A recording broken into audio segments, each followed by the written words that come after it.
Have you ever wondered why dragons pop up in stories all over the world?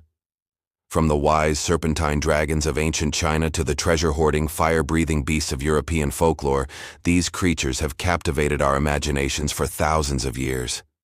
But is it possible these myths are more than just fairy tales? Could they be a faint, distorted memory of something that once actually existed? Let's start our journey in ancient times. Imagine a farmer thousands of years ago plowing his field and unearthing a massive, strangely shaped bone. It's larger than any animal he's ever seen. He finds a skull, complete with enormous sharp teeth. What would he think? He has no concept of dinosaurs or paleontology.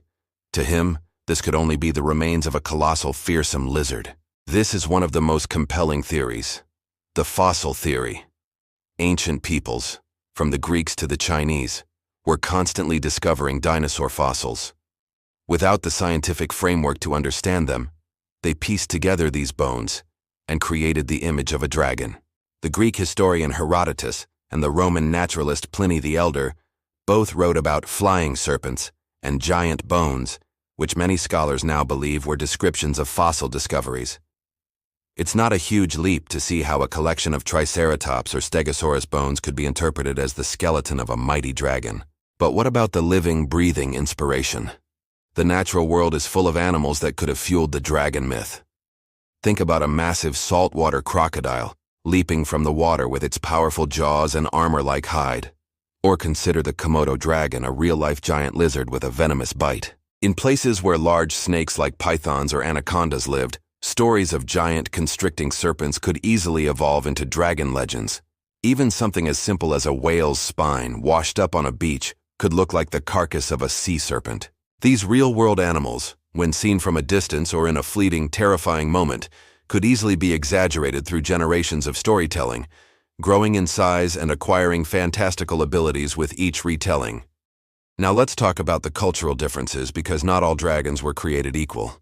In the East, particularly in China, the dragon, or long, is a symbol of great power, wisdom, luck, and prosperity. It's a benevolent, divine creature associated with water and weather, able to bring rain for crops. Emperors were often referred to as the Son of Heaven, the true dragon, linking their rule to this powerful, auspicious being. Chinese dragons are typically depicted as long, serpentine creatures, a composite of 9 different animals, and they are revered, not feared. They are masters of transformation, flying through the clouds without wings, a symbol of the harmonious power of nature. Contrast this with the typical European dragon. Here, the dragon is almost always a malevolent force of destruction. It's a scaly, bat-winged monster that breathes fire, hoards treasure, and demands sacrifices. It represents chaos and evil, a challenge to be overcome by a noble knight or a saint. Think of St. George and the Dragon, or Beowulf's final fatal battle with a treasure-guarding dragon. In this tradition, slaying the dragon is a metaphor for conquering sin, taming the wild, and establishing order over chaos. It's a story of good versus evil, with the dragon squarely on the side of evil. Why the stark difference? It might reflect different worldviews.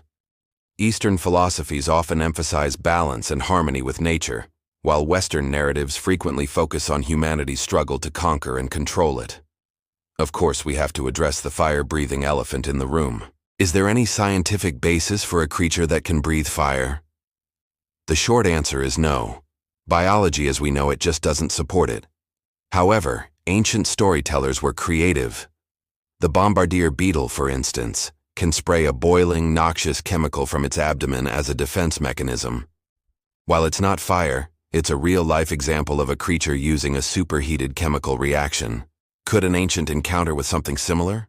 Or perhaps the sight of methane gas igniting over a swamp, known as a will-o'-the-wisp, have inspired the idea of a fire-breathing monster? It's speculative, but it shows how natural phenomena can be misinterpreted and woven into myth. So, were dragons real? In the literal sense of giant, winged, fire-breathing reptiles, all evidence points to no. Science has never found a single bone or fossil that matches the mythical dragon. But in another, more profound sense, dragons were very real. They were real in the minds and cultures of our ancestors. They were a way to explain the unexplainable, From the discovery of dinosaur fossils to the terrifying power of storms and predators, they were symbols of our deepest fears and our highest aspirations. The dragon represents the untamed wilderness, the awe-inspiring power of nature, and the great mysteries that lie just beyond the edge of our understanding. The fact that so many separate cultures, with no contact with one another, all came up with a strikingly similar mythical creature suggests a shared human experience. Whether it was inspired by fossils, real animals, or simply the dark corners of our own imagination, the dragon is a testament to our innate need to create stories to make sense of the world. They are a permanent part of our global cultural heritage, a symbol of the enduring power of myth.